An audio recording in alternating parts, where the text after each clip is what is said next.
Sulmet amerikane i dhanë një goditje gjunjëzuese programit bërthamor të Iranit, deklaron drejtuesi i CIA-s duke mbështetur pretendimet e presidentit Donald Trump. Të dhënat të besueshme inteligjence përfshirë dhe informacione të reja nga një metodë historikisht e saktë, tregojnë se disa objekte kryesore bërthamore iraniane u shkatërruan dhe do të duhen vite të tëra përpara se të rindërtohen, shkroi John Ratcliffe në një postim për X. 2 ditë më parë, raporti i inteligjencës amerikane ngriti diskutime të mëdha rreth mundësisë se bombardimet amerikane nuk kanë shkatërruar komponentët kryesor të programit bërthamor të Iranit, por vetëm e kanë shtyr atë disa muaj prapa.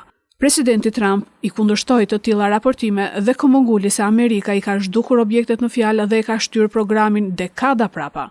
Sekretari i tij i mbrojtjes, Hegseth, pretendoi se kishte një motiv politik pas rrjedhjes së informacionit. New York Times dhe CNN kishin njoftuar se sipas vlerësimeve fillestare të shërbimeve sekrete, bombardimet amerikane gjatë fundjavës nuk arritën të shkatërronin objektet bërthamore nëntoksore të Iranit. Sipas raportit të shërbimeve sekrete, prej bombardimeve ishin shkatërruar vetëm hyrjet e objektit Fordo, por jo ndërtesa nëntoksore.